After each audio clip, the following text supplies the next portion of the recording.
become better whole kids in order for us to realize that dream, that vision, that purpose of learning for all.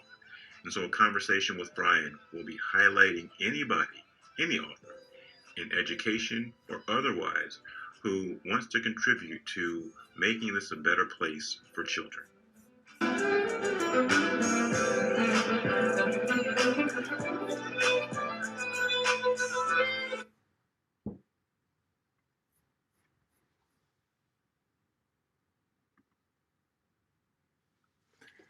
All right.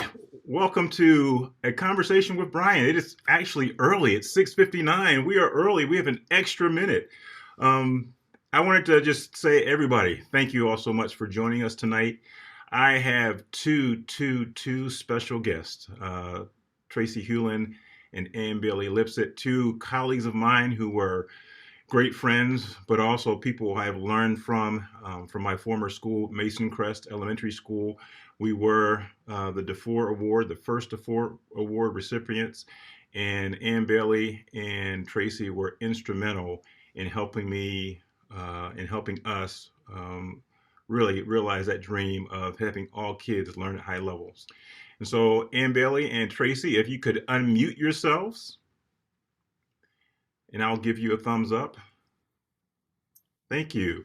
So what I like for you all to do, anybody who is watching us tonight, please hit that share button. Anybody who is watching, hit that share button, because we want to have as many people see us and learn about Ann Bailey and Tracey's new book as possible.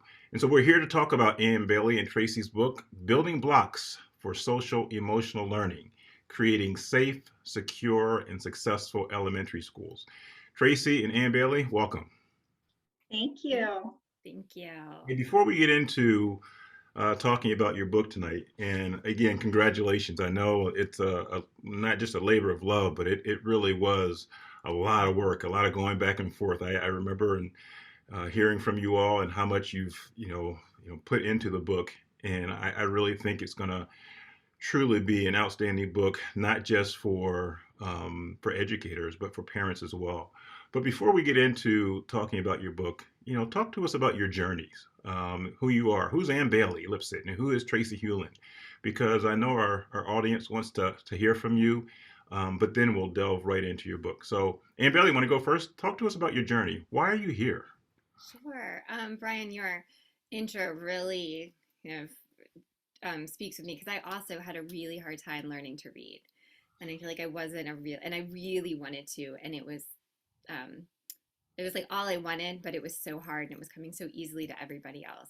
Yeah. And I really think that that's a huge part of why I did become an educator, and why I ended up in special ed. I started in general education, and I realized the more I got into it, the more I wanted to get into, well, what happens when kids aren't learning the way it works for everybody else? Like, what it's easy for some, not for others. How Yeah. can we bridge this gap? And I feel like I've been really lucky on my educational career path, because I was able to start in general education, go to special education inclusion, see what self-contained was like, see what that I myself have moved around on that least restrictive environment continuum. Sure. And I feel like I've gotten a great perspective of how where kids what kids experience in all the different levels, and what teachers experience. Yeah, and Ann Bailey, I just have to kind of, add on to what you just said. And Ann Bailey and Tracey are the two most modest people ever, and so they won't toot their horn. So we're going to get them to toot their horn this evening. But as a colleague at Mason Crest with Ann Bailey, and her working with our intellectual disabilities population, but she worked with all the staff, and all the staff worked with Ann Bailey as well. I learned so much, and I learned that she really was passionate about making sure that we really held to that idea of the least restrictive environment, no matter who the kid was. She wanted to make sure that we had high expectations, and our beliefs were that every single kid could be successful. And so, Ann Bailey, that's something that rubbed off on me, just seeing you work with every single child and making sure that you truly understood what they brought to the table, and you met them where they were, and you made sure that we had those expectations no matter who the child was. And so I think that's what rubbed off on me and what I learned from you. So thank you so much. Oh, Tracey Hulen, who are you? Well, I am a mathematics specialist, elementary and middle school, but I also specialize in social emotional learning. And I've had the privilege of co-authoring a book with you, Brian, which has been great, which also includes entry-level understanding about social emotional learning. Sure. And we had a journey at two different professional learning communities in Virginia. And during that time, Ann Bailey and I worked at Mason Crest, and we were on the same multiple grade level teams together. We were also on a team that we formed with other teachers and staff to really talk about the learning environment and what that should look like across the school setting, as well as thinking about how we could start to share some of the tools that would be really useful for some of our students, and what that would look like in terms of, setting up some type of system that we could share across different grade levels and classrooms. And so we sort of started on that journey together. And I've learned so much from Ann Bailey, working with her and watching her teach and interact with other teachers and students. And so this is exciting. This has definitely been a labor of love, and it's been challenging, but we're so proud of it. We're so excited about it, and we cannot wait for this to get into the hands of teachers and administrators and school staff, because we really feel as if it has the potential to make a really big difference in the lives of not only students, but also the adults in the building as well. And again, with Tracey, I learned so much as well. As a math specialist, Tracey, and Jen Deinhardt taught me so much. I would just sit in their team meetings and just soak it up because they were so passionate about helping all teachers become better at their crafts in order to help more kids learn at high levels. And so that passion is just, it just resonates across everything that you do, Tracey. So thank you so much. So let's jump into the book. This idea of social emotional learning. The last couple of years, we've heard the term SEL, SEL, SEL. And I think in education, sometimes we as educators use these acronyms, PLC, RTI, all the acronyms, and sometimes acronyms and terms travel really well, but the underlying meaning of those terms don't travel so well. And so let's make sure, as Becky DeFore used to say, clarity precedes competence. Let's talk about social emotional learning. What is social emotional learning? How do you all define it in your book? I feel like we got into this. We knew we wanted to write this book, and then we're like, defining it is very difficult. It is a term people use constantly, and they just assuming everyone, when you use it, it kind of assumes that, oh, we're all talking about the same thing. But it's a really broad topic that a lot fits under. To give the best definition I think we would use from the Collaborative for Academic, Social, and Emotional Learning, or CASEL. And they're really one of the leaders in the field. And they define it as the integral part of education and human development. And they say it's the process that all young people and adults acquire and apply knowledge, skills, and attitudes to develop healthy identities, manage emotions, achieve personal and collective goals, feel and show empathy for others, establish and maintain supportive relationships, and make responsible and caring decisions.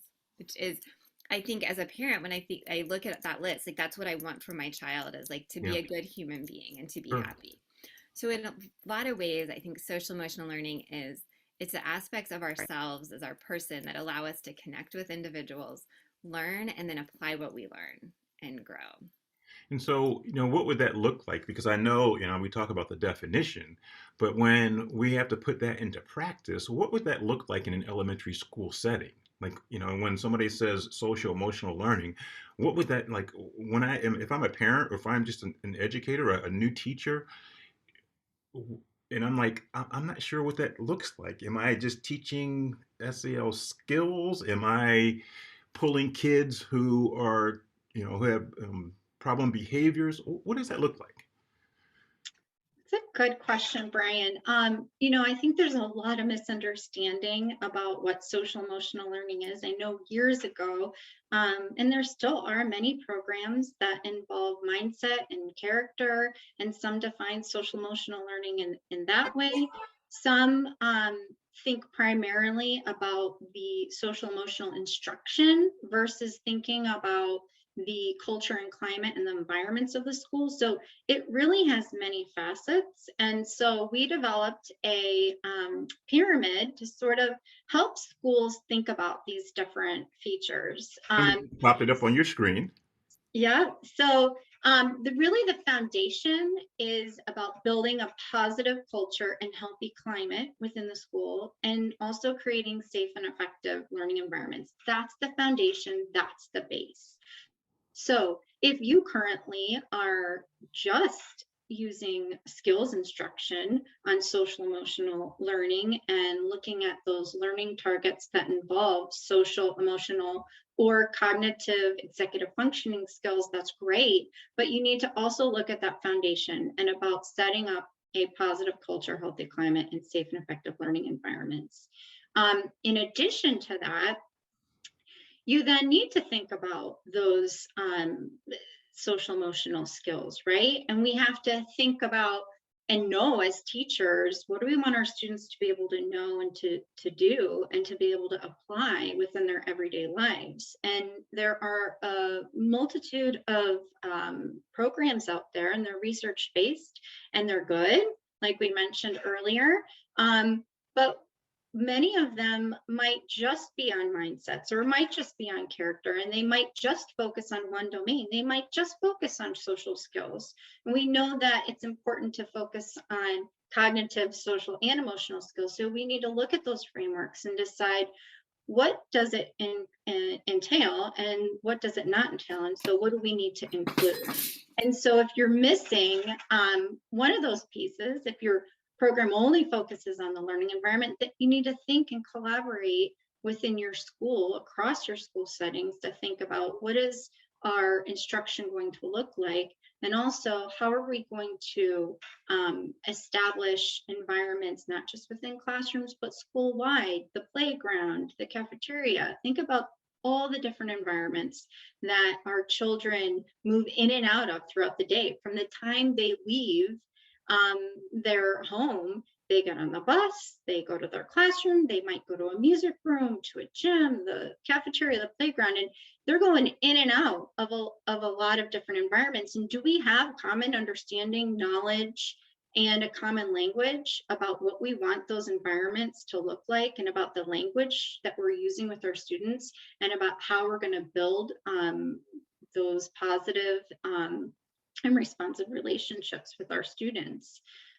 In addition to establishing that foundation in the instruction, we have to think about what are the systems that we're putting in place, that we're not only monitoring students' learning of academic skills, but also those social emotional skills as well. And are we putting systems and structures in place to monitor the climate of our school and ensuring that we are creating positive as well as collaborative cultures, a positive and collaborative culture within our school? So, and also how as a school are we maintaining and establishing relationships with our students' families, right? So it's more than just culture, climate, environment, and instruction as well. I hear what you're saying, Ann Bailey and Tracy, and I am thinking right now as a a former principal, or and I'm thinking about our educators that are going through a lot now through the pandemic and all the other things. When you start to hear this, one educator may say, how can I do this by myself? And what I heard you say is, you can't do this by yourself if you want to make it school wide. You have to actually basically use that PLC at Work framework, the professional learning communities at work framework, where we're starting by learning together. We're going to build shared knowledge to make sure we have common language, common knowledge, and common expectations in order for us to row as one, to speak with one voice. Because if we have different understandings of different parts of this process, then it's going to be confusing, frustrating, and then people say, it doesn't work. And it's not that it doesn't work, it has to be a collaborative, collective endeavor where we're learning together and we're all on the same page. I heard you, the second thing I heard you say is you said something about the building blocks. Could you talk a little bit about your building blocks, and I'll pop it up on the screen? Um, Sure. And before we dive into that, sure. something that you said, Brian, is, it is all about the collaboration. And historically, schools have collaborated around the academic Yeah. instruction and haven't always had conversations. And they might have had conversations about the culture and a healthy climate, but maybe not about the learning environments. And I always Yeah. say, a preschool or kindergarten learning environment is going to look really different than a fifth grade environment. And Sure. so we're no longer can just focus and have our collaborative conversations around academics. It Yeah. needs to be around our learning environments, the culture, climate, as well as the instruction for academics and social emotional learning. And I think the other piece that, and it just made me think about what you just said is when we focused on the academics, we focused on identifying essential academic standards. And now we have to really start to identify essential social emotional skills that we're going to teach throughout the school. So everybody is, we're saying, self-awareness, self-management, social awareness, these relationship skills, those pieces, we're going to identify and say, okay, how can we teach these to every single child to make sure that every single child leaves us with these skills? And it can't be, as we know with our work at Mason Crest, it can't be top down. It can't just be with one grade level. Yeah. It can't just be with one SEL team. It has to be school wide. Teachers, administrators, school staff has to make those collective commitments to maintaining that positive culture, healthy climate, and those safe environments for our students throughout their day and across multiple school settings. As we Yeah. think about how confusing it is for a child to be learning these, and then, but their bus driver doesn't maintain them, or the Sure. bus driver does, but the teacher they go to for their reading group doesn't. It has Yeah. different expectations, and it's sending all kinds of different messages Yeah.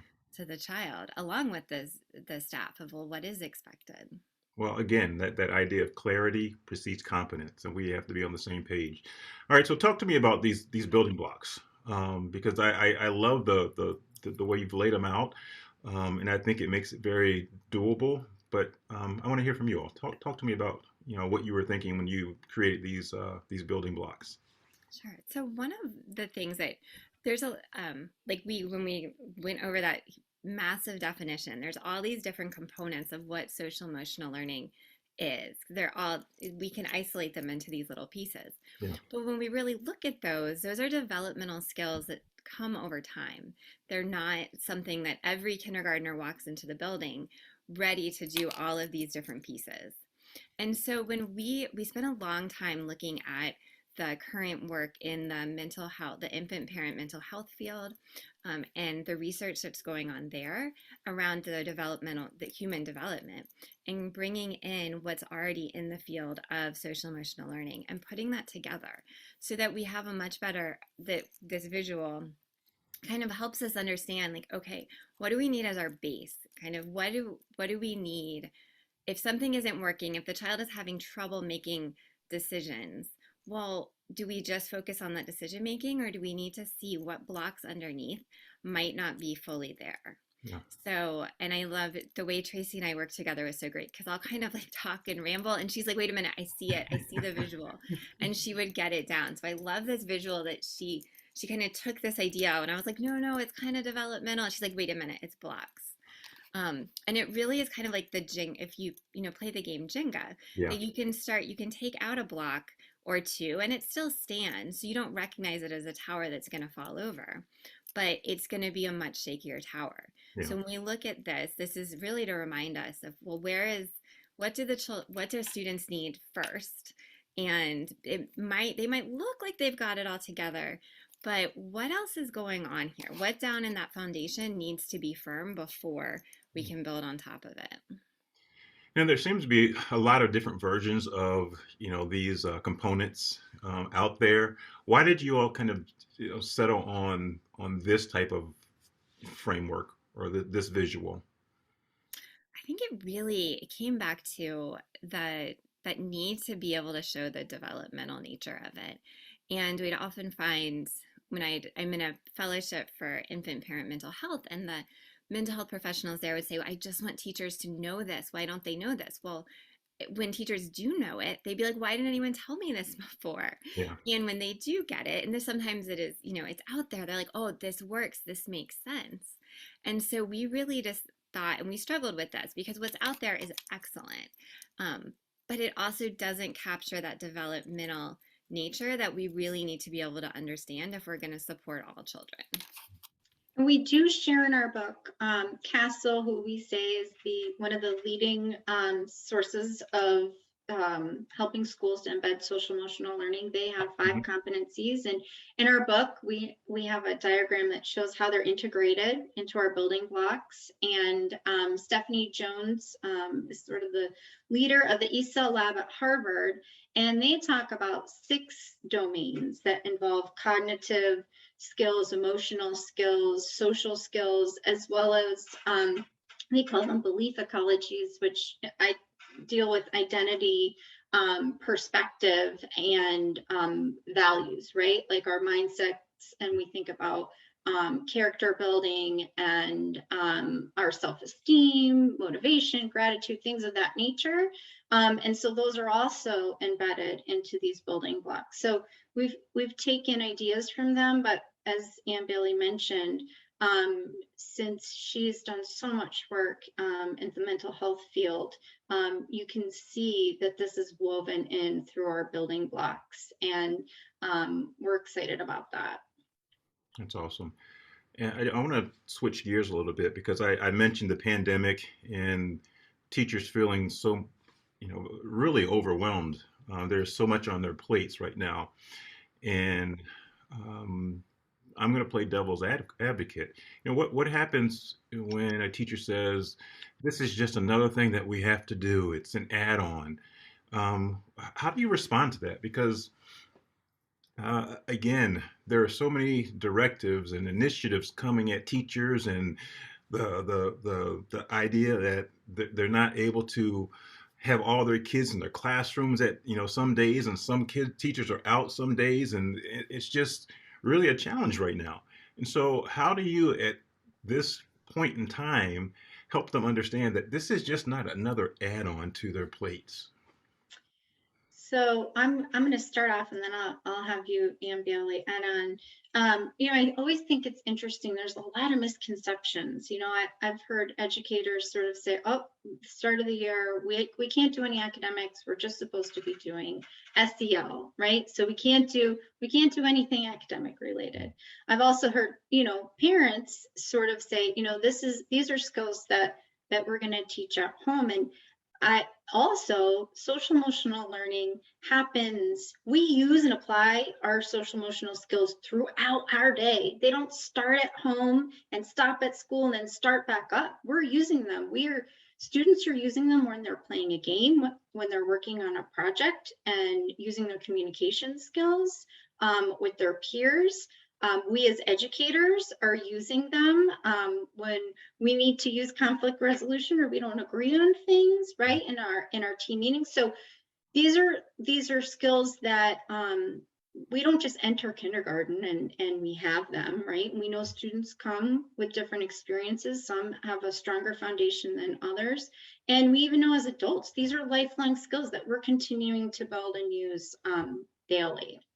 So they're necessary, they're needed, we're using them, and no longer, like I mentioned, can we just teach academic learning? We also have to focus on social emotional learning. So how do we do that? And so we focus in on our book about we focus on 10 teaching practices that we can integrate social emotional learning with academics. And then we have a lot of planning tools that teachers can use in planning the academic learning and thinking about how can we weave in social emotional learning with academics. And in order to do that, you have to really know the ins and outs of those standards. You have to dig in and unpack them and know what they're all about so that it can come naturally. And I think Ann Bailey does such a nice job sort of explaining and talking about those teachable moments. We talk about one of our 10 practices is about teachable moments, and it's not just about setting aside one block of time during our day, maybe morning meeting or a 20-minute time where we're going to teach these skills. Right. No, it needs to be authentic. They need to happen throughout the day. We can set aside time to teach them maybe in a morning meeting, but we also need to think about when they're happening in real time and in real life. So maybe Ann Bailey could go into a little bit of detail about that. Absolutely, on those teachable moments. Sorry, I just totally blanked out. But it made me, so when we were all working together, our school was able to participate in a research study for a curriculum, an executive functioning curriculum. Right. And it was great. I learned so much. But one of the things that stuck with me the most through that experience was the students that made the most gains. It wasn't from what I was teaching them in my little self-contained group that I would pull out and we'd have our little, we'd do our little activity. It was from the teachers that were using the language, that we would teach the language and then they were using it. And I remember looking at the results, and it was even the teachers that they were like making fun of the language because we were using it so much, we got tired of these words. But those teachers that embraced it were the ones that had it. And it was that teachable moment that they'd be like, oh, it's a fire drill. Now I have to, change my place. And so that really is where I think the growth was. It's not about that pull-out plan. It's about embedding it into your everyday life and modeling it. And I think a lot of that, when we're talking about teachers, that I cannot imagine being a teacher in the schools right now. I know how it has got to, I don't know. Imagine it is so tough. But it's going to be extra hard because it's to be able to fully offer authentic social emotional learning, you're going to have to be regulated yourself and open to these relationships. And so there is this piece of this, that zoning, stepping back and looking at that culture and climate of the school and the current climate and saying, all right, what can we do to support one another and support teachers so that they're able to show up and be present for the children and offer these languages, use this, sit down with the child, connect with them. Yeah, I really think that this can no longer be should we do this? This is imperative. This is not just some pie in the sky, philosophy that, we should do this because, it's something that everybody's doing it. We have to do this because it's preparing kids to be adults. The cognitive skills are important. But, I heard somebody the other day say the social emotional learning, the social emotional skills, these are the skills. These are the competencies that are going to help kids be successful when they go to college and when they get a job and they have to get along with people and they have to manage themselves. Those are the skills that are going to help them keep a job. We want to make sure that kids can learn, and that's critically important, the cognitive piece. But most employers are saying, I can train people. The problem is they don't know how to play nice. They don't know how to get along with each other. They actually don't come to work on time. And so those skills, and I don't like the term soft skills. That's a misnomer. I like the term human skills. These are human skills that they need to be successful. And when we talk about that, the idea of emotional quotient, EQ, that's more important than IQ. And so if we can teach these skills, then our students, our children are going to be more successful, and they're going to have a solid foundation to move forward and do whatever they want. But if we say this is just something that we add on, then we're going to continue to get what we've always gotten. Absolutely. And, there isn't one roadmap for how to do this. It really comes down to teams collaborating, and educators are excellent at figuring out how to integrate across the curriculum. And this is what needs to happen here. When we were working together at our school at Mason Crest, we started to figure out, how could we use transitions as a way to not only teach academic skills, but some of those social emotional skills too. Those are, historically we think of those as times of we're going to be as quick as we can, and we want our students to be quiet and sit at the carpet, and transition should be fast, but they really are these unique learning opportunities. And as our students, our younger students have a really hard time sometimes transitioning between different content areas, going from math to language arts or language arts to music. And so it's a time that you can not only teach academic skills, but some of these social emotional skills in real time. And so, I talked a little bit about these 10 practices, and these 10 practices are practical. Again, they're not, ideas of just having a scripted lesson or program and designating a certain time to teach vocabulary, right? It's really about knowing those essential social emotional standards and thinking about, as a team, brainstorming, how can we embed them into our academic learning? Can we do it during play? Can we do it during our read alouds and in reading comprehension strategies? Can we do it when we're teaching students about goal setting?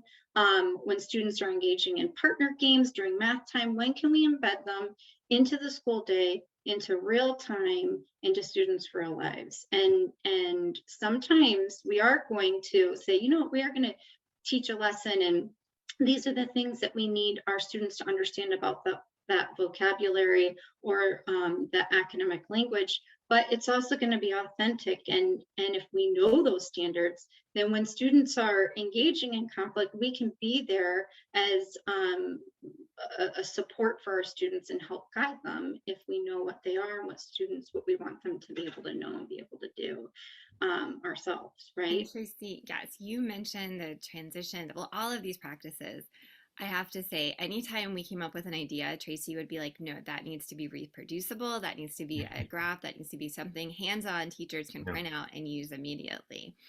And so I really we have the transitions. I think that might have been what convinced me to work on this book with you, because you have the ways to do the transitions, incorporate social emotional learning into transitions that you already have, so it can just be pulled, these little things, popsicle sticks that can be pulled out, and you have the ideas in the book.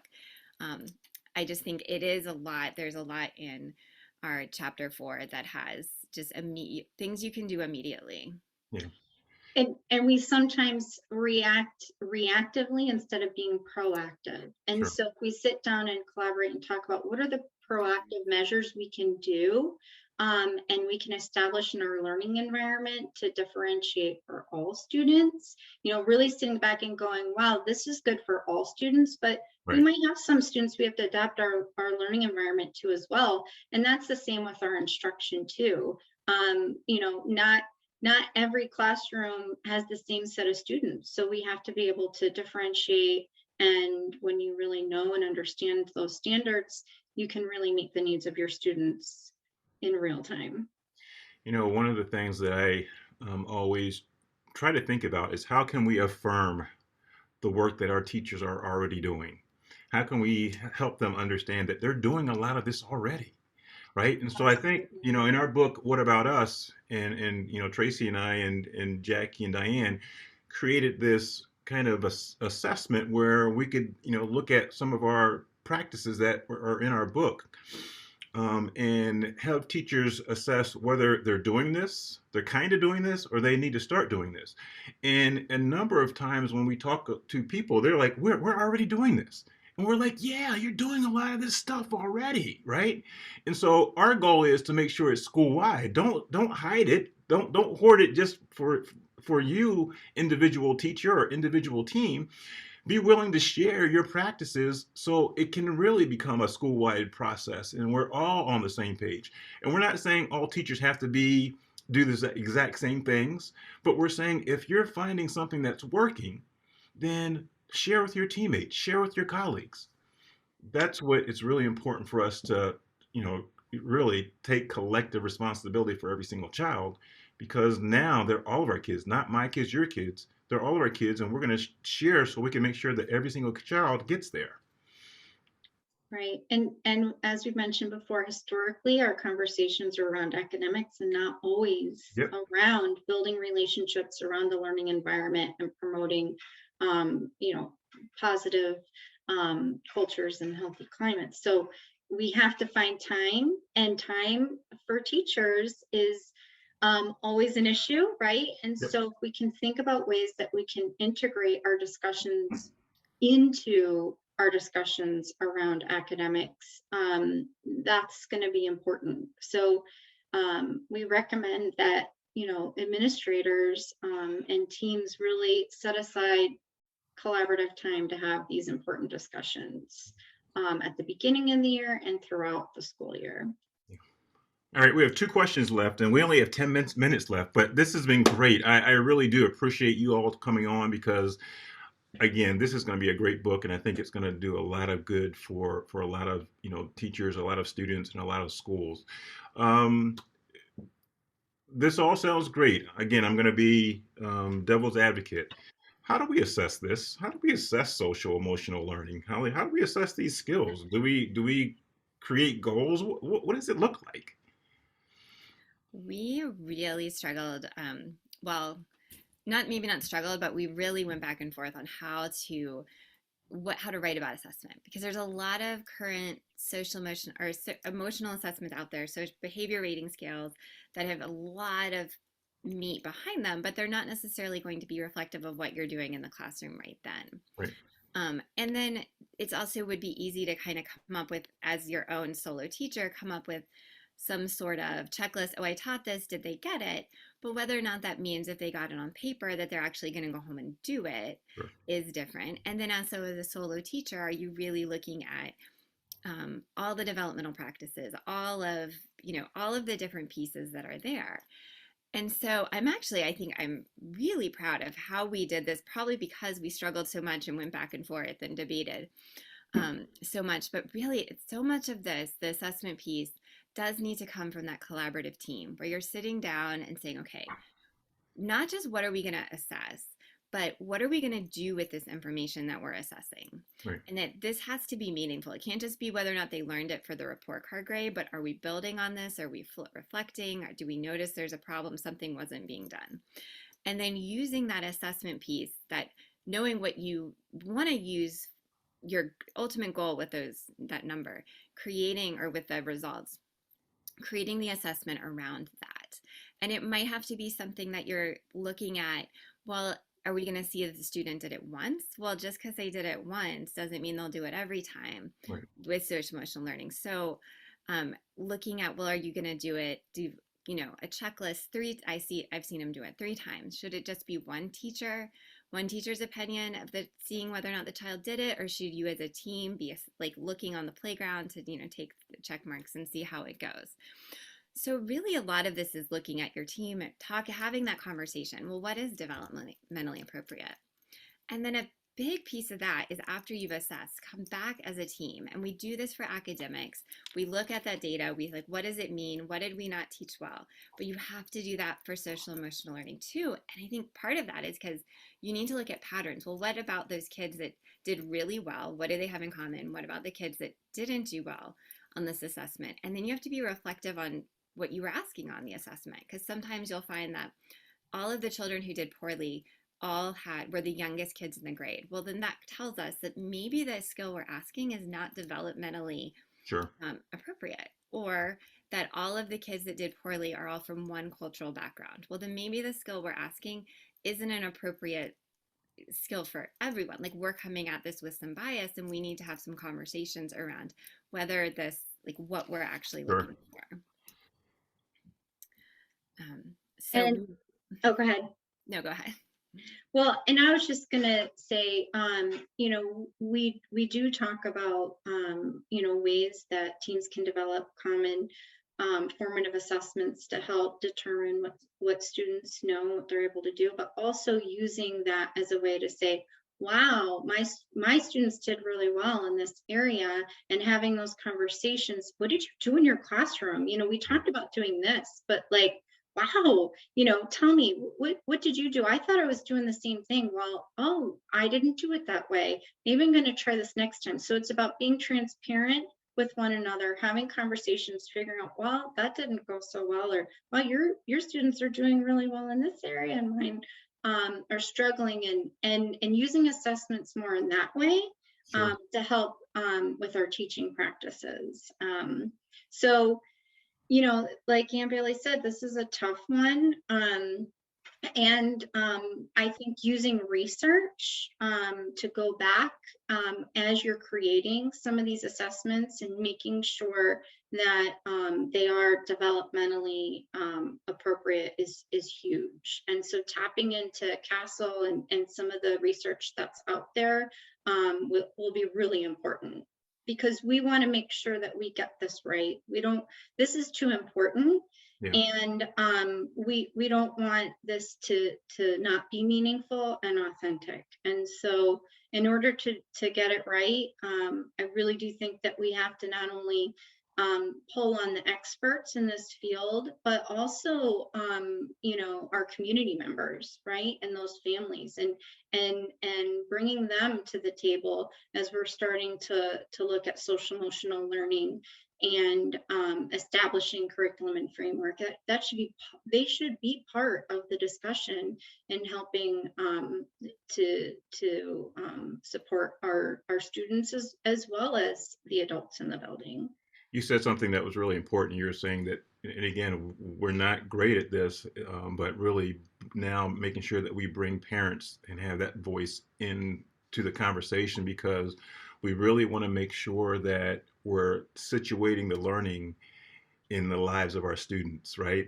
And so we need to make sure that we know who they are, their frame of reference, their lived experience. And so, Ann Billy, you said something earlier about we all have biases, right? And so how do we make sure that we are, looking at, are we making decisions based on, you know, the lived experiences of our kids, or are we making decisions based on our lived experience, right? And so we have to make sure that we really look in the mirror and truly, honor who our kids are. We're not lowering expectations, but we're making sure that we take into account their lived experiences. Final question. And so, who benefits most from social emotional learning and safe environments? Is it, everybody, or just certain kids from certain backgrounds, or kids who are traditionally in trouble? Who benefits? Well, I'll start off by saying, our book talks about behavior, but it's not a behavior book. And a lot of times, some of the discussions that are had are around, how do we support our students' behavior, specific students' behavior. And this book is to ensure equity, right, across the school setting. We're Mhm. talking about teaching these cognitive, social, emotional skills to all children, right? Yeah. But we can't sit and assume that all of our students are entering with the same foundation. So we are going to have to differentiate and think about what are the prerequisite skills, or those foundational skills that need to come first, and really think about how we can support, again, all of our students, not just some. And we need to also not just be thinking about our students, but also the well-being of the teachers and the adults in the building. And how are we creating communities, a school community that is physically as well as psychologically safe, right, for the adults as well as the students. And I think that's really important. And again, we're not always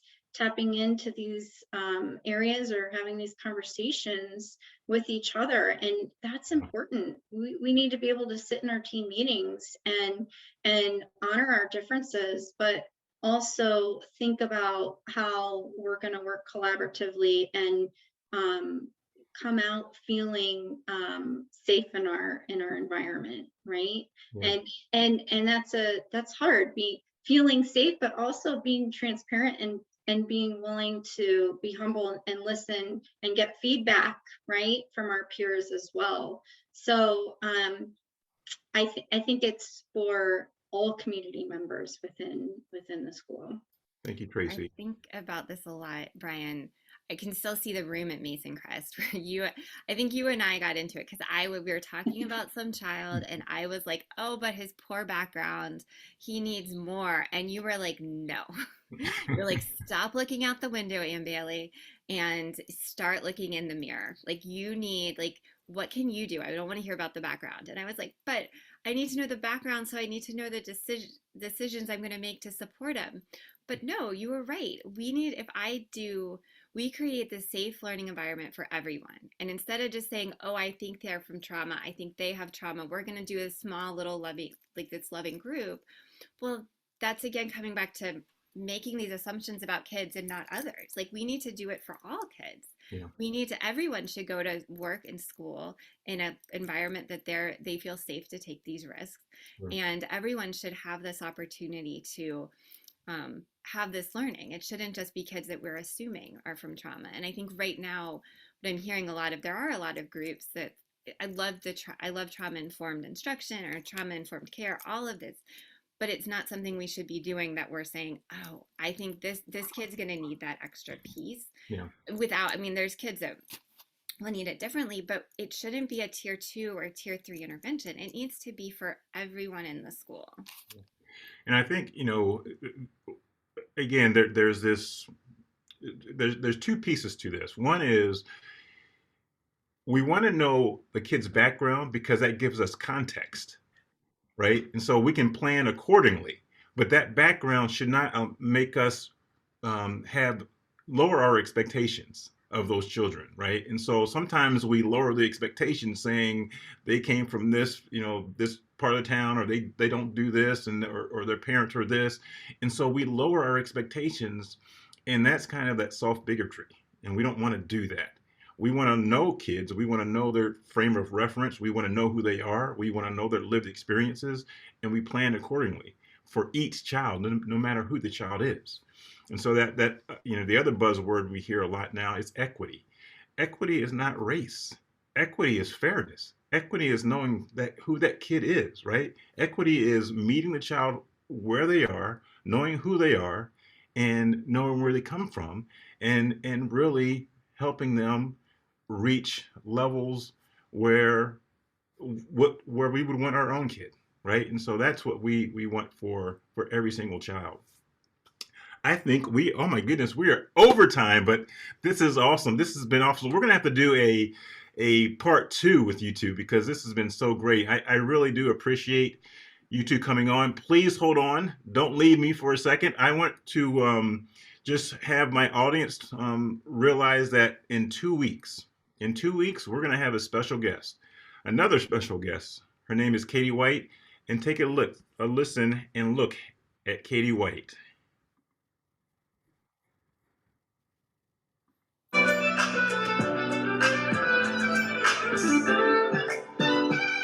So in the beginning, there's 2 tools that I think you might really find useful. Is I ask the kids to literally identify their preferences, and I have tools for early elementary, for middle elementary, and then for middle and high school, different tools where kids actually can identify those things that make them who they are. Yeah. But then all the way through, there's tools to help kids analyze an artifact in comparison to criteria, to analyze 2 artifacts together, to analyze data, and then after that I have tools for goal setting, and then after that I have a whole chapter on celebration. How we can intentionally celebrate students' strengths.